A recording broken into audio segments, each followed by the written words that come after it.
வணக்கம். நான் ஜோதிடர் ஸ்ரீனிவாசன், ஸ்ரீ ஜோதிடம் ஜோதிட மையத்திலிருந்து கோயம்புத்தூர்.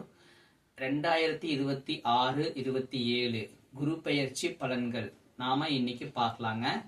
இன்னைக்கு மேஷ லக்னத்துக்கான குரு பெயர்ச்சி பலன் நம்ம பார்க்கலாங்க.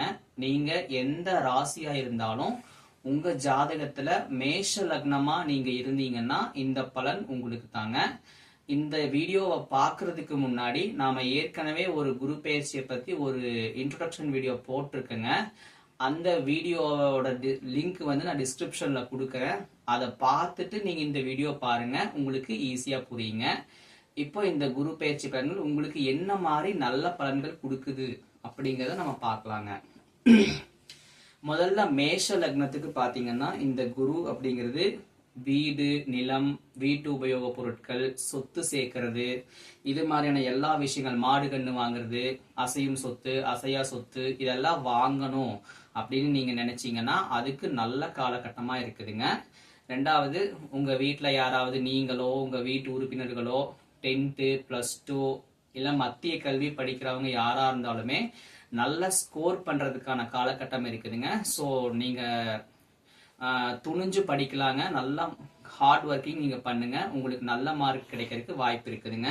அடுத்தது, தாய் வழி உறவுகள், தாயாரோட பிரிஞ்சிருக்கிறோம், தாய் வழி உறவுகள் கொஞ்சம் மனக்கசப்பா இருக்கிறாங்கன்னா நீங்க இப்போ போய் பேசுனீங்கன்னா கண்டிப்பா அவங்க உங்களோட சேர்றதுக்கான வாய்ப்பு, ஒற்றுமையாக இருக்கிற வாய்ப்புகள் இருக்குதுங்க.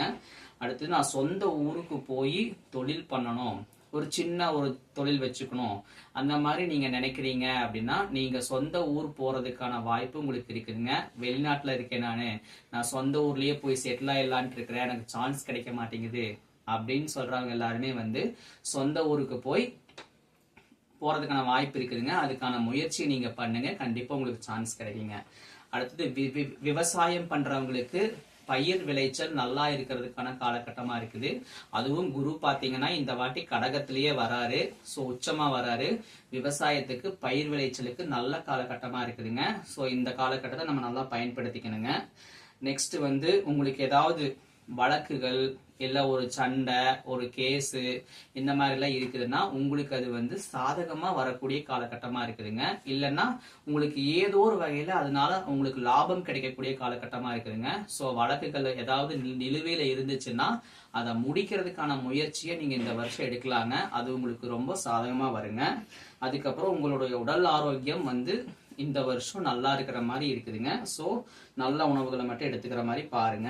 நெக்ஸ்ட், நான் வந்து வேலை படிச்சு முடிச்சுட்டேன், நான் வேலை கிடைக்கிறதும் வேலை தேடி போறேன், நான் வெளி மாநிலத்துக்கு போய் வேலை செய்யலான் இருக்கேன், சென்னை போகலாம், பெங்களூர் போலான் இருக்கேன், இல்ல பூனே போலான் இருக்கிறேன், இந்த மாதிரி இடங்கள்ல போய் நான் வேலை தேடலான் இருக்கிறேன் அப்படின்னா கண்டிப்பா உங்களுக்கு வெளி மாநிலத்துல வேலை நிச்சயமா கிடைக்குங்க. அங்க நீங்க ட்ரை பண்ணி பார்க்கறதுக்கு நல்ல காலகட்டங்க. அடுத்தது வந்து, ஏதோ ஒரு வகையில இன்சூரன்ஸ் மூலமா வரக்கூடிய பணம், LICலேருந்து வர்றது, அப்புறம் நஷ்ட ஈடு மூலமா ஏதாவது ஒரு பணம் வருதுன்னா அது கண்டிப்பா வந்து உங்களுக்கு கிடைக்குங்க. ஏதாவது இன்சூரன்ஸ் நீங்க போடுறீங்க அப்படின்னா அதனால உங்களுக்கு லாபம் கிடைக்கக்கூடிய காலகட்டமா இருக்குதுங்க. அதே மாதிரி உங்களுக்கு ஏதாவது கடன்கள் இருக்குது அப்படின்னா அந்த கடன்கள் இப்ப கொஞ்சம் பைசல் ஆகிற காலகட்டமா இருக்குதுங்க. கடன்கள் கொஞ்சம் கொஞ்சமா அடைக்க பாருங்க. நம்ம மெதுவா கட்டிக்கலாம்னு சொல்லி காலத்தை விட வேண்டாம். இந்த காலத்துல கடன் நீங்க அடைக்க பாத்தீங்கன்னா உங்களுக்கான கடன்கள் வந்து கொஞ்சம் குறையிற மாதிரி இருக்குதுங்க. நெக்ஸ்ட் வந்து, நீங்க ஒரு வேலையில் இருக்கிறீங்க, ஒரு ப்ரொமோஷன் ஆகணும்னு நினைக்கிறீங்க அப்படின்னா அதை நீங்க கண்டிப்பா மேல அப்ரோச் பண்ணலாங்க.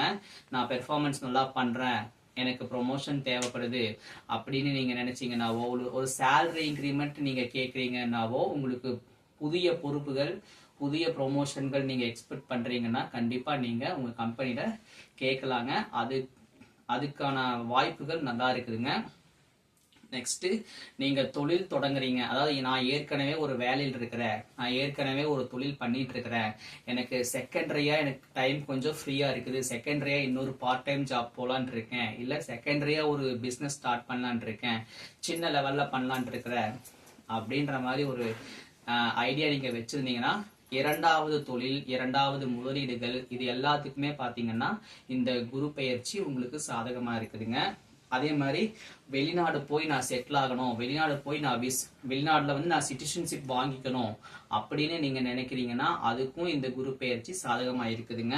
நெக்ஸ்ட் செலவுகள் வரக்கூடிய காலகட்டமாகவும் இருக்குதுங்க. ஆனா இந்த குரு பெயர்ச்சி அப்படிங்கிறது பாசிட்டிவான வைப்ரேஷன்ஸை கொடுக்கறதுனால உங்களுக்கு வரக்கூடிய செலவுகள் வந்து நல்ல செலவுகளா தான் இருக்கும், மைனஸான செலவுகளா இருக்காது. ஸோ செலவாகணுன்ற விதியும் இருக்குது.